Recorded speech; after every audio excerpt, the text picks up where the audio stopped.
बड़े फैसले को लेकर हरियाणा में जहां पर अग्निवीरों को रिजर्वेशन मिलेगा, सरकारी नौकरियों में 10% आरक्षण दिया जाएगा।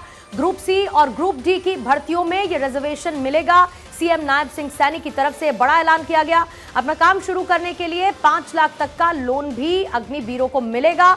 यह बड़ा फैसला। पिछले कुछ वक्त में अग्निवीर योजना को लेकर विपक्ष की तरफ से कई सवाल खड़े किए जा रहे थे।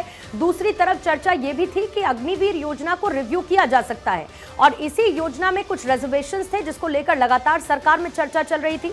इसी बीच में नायब सिंह सैनी की तरफ से अब से थोड़ी देर पहले प्रेस कॉन्फ्रेंस करते हुए इस बात का बड़ा ऐलान किया गया कि रिजर्वेशन दिया जाएगा। 10% ये रिजर्वेशन रहेगा हरियाणा में और साथ ही अगर कोई अपना काम शुरू करना चाहता है तो उसे 5 लाख का लोन भी मिलेगा।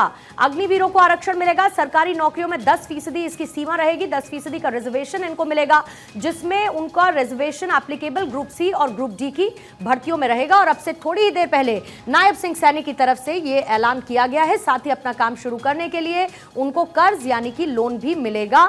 5 लाख तक का ये ऋण उनको दिया जाएगा और साथ ही सरकारी नौकरियों में 10% आरक्षण देने का फैसला भी हरियाणा सरकार की तरफ से किया गया है। इसको एक बड़े फैसले के तौर पर देखा जाना चाहिए क्योंकि अलग अलग राज्य इसको लेकर पहल कर रहे हैं और ऐसे में हरियाणा भी इसी कड़ी में जुड़ चुका है। 5 लाख तक का ऋण अपना काम शुरू करने के लिए और दूसरा सरकारी नौकरियों में आरक्षण रहेगा। 10% का ये आरक्षण रहेगा। थानेश्वर मेरे सहयोगी इस पर और ज्यादा जानकारी के साथ जुड़ चुके हैं। थानेश्वर, कब से इसको एप्लीकेबल किया जाएगा इस फैसले को और ये कितनी बड़ी राहत की खबर या खुशी भरा फैसला है अग्निवीरों के लिए 10% रिजर्वेशन के साथ सरकारी नौकरियों में? देखिए, अग्निवीरों के लिए बहुत ही खुशी भरा और राहत भरा ये है क्योंकि अग्निवीरों को 4 साल के बाद अपनी नौकरी कहीं सिक्योर नजर नहीं आती थी। अभी इस बारे में जब मुख्यमंत्री से पूछा गया कि ये कब से इम्प्लीमेंट होगा तो उन्होंने साफ शब्दों में कहा कि जैसे ही कोई अग्निवीर हमारे पास अप्लाई करेगा तो अग्निवीर का, क्योंकि अभी अग्निवीर की जो शुरू हुई है उसमें 4 साल पूरे नहीं हुए, जैसे ही वो पूरे होंगे कोई आके अप्लाई करेगा तो तुरंत उसको इम्प्लीमेंट कर दिया जाएगा।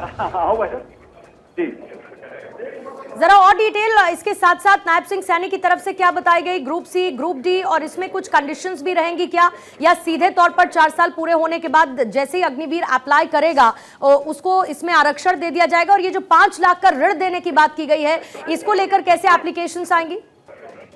देखिए, उन्होंने कहा है कि जैसे ही कोई अग्निवीर इसके लिए अप्लाई करेगा तुरंत प्रभाव से इम्प्लीमेंट में लाया जाएगा। ऐसा नहीं है कि इसके लिए कोई ग्रुप डी या सी या कुछ होगा।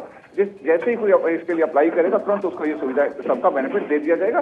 बाकी इसके बारे में पूरी डिटेल की जो नोटिफिकेशन थी वो जल्द ही इम्प्लीमेंट जारी हो जाएगी। आज तक की उन्होंने सारी जानकारी दी है। और क्या ऐलान नायब सिंह सैनी की तरफ से किए गए इस प्रेस कॉन्फ्रेंस के दौरान? थानेश्वर, इस प्रेस कॉन्फ्रेंस में नायब सैनी की तरफ से जो विशेष ऐलान किया गया उसमें यह है कि जो पहले मिट्टी उठाने के लिए जो होता था कि कोई किसान अपने खेत की लेवलिंग करना चाहता है, कोई अपने घर की लेवलिंग करना चाहता है तो खेत से अपने मिट्टी घर में लाता था, उनको 200 रुपए की फीस भर के परमिट लेना पड़ता था। अब उस परमिट को खत्म कर दिया गया और उसके लिए पोर्टल जारी कर दिया गया और तुरंत प्रभाव से उसको पोर्टल पे जाके वो उसका परमिट इशू करवा सकता है। एक तो ये नया जारी किया गया और दूसरा साथ ही साथ ये कहा गया कि पहले जिस तरीके से किसानों पर कुछ प्लेंटी लग जाती थी कि आप ये मिट्टी सेल करने के लिए ले जा रहे हैं, अपने घर के इम्प्लीमेंट के लिए नहीं ले जा रहे, लेकिन यदि किसी भी किसान के पास उस तरह का परमिट होगा तो उसे किसी भी तरह की कोई परेशानी नहीं होगी।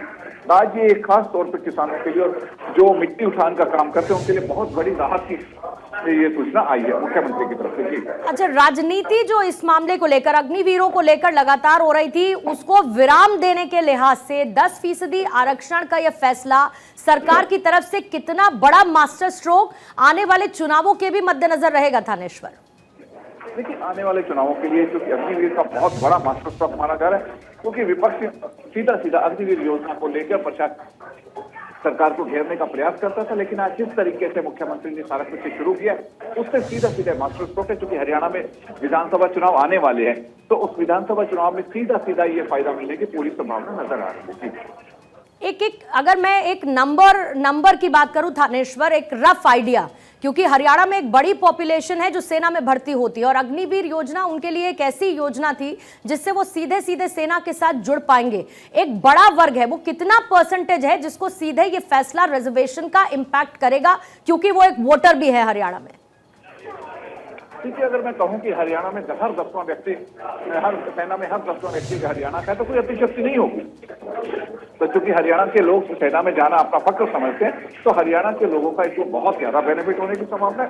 और साथ ही साथ इलेक्शन चूंकि सर पे विधानसभा इलेक्शन है, तो इलेक्शन में सरकार को भी इससे बहुत ज्यादा फायदा होने की संभावना है। जी, बहुत बहुत शुक्रिया थानेश्वर आपकी जानकारी देने के लिए। देखिए, एक तरफ अपना अगर कोई काम अग्निवीर शुरू करना चाहता है तो उसको लोन दिया जाएगा, 5 लाख तक का ऋण रहेगा। दूसरा, ग्रुप सी और ग्रुप डी में सरकारी नौकरियों में आरक्षण का प्रावधान किया गया, 10% रिजर्वेशन अग्निवीरों के लिए रहेगा। इसका ऐलान सीएम नायब सिंह सैनी की तरफ से किया गया। एक बार सुनवाते हैं उनका ऐलान जो उन्होंने सामने रखा। हमारी सरकार ने हरियाणा में अग्निवीरों को प्रदेश सरकार द्वारा भर्ती किए जाने वाले constable, mining guard, forest guard, jail warden और एसपीओ के पदों पर सीधी भर्ती में 10% हॉरिजेंटल आरक्षण प्रदान करेगी। ये प्रावधान हमने किया है। दूसरा, हमने इन अग्निवीरों को ग्रुप बी और सी में सरकारी पदों के लिए निर्धारित अधिकतम आयु 3 वर्ष की छूट प्रदान की जाएगी।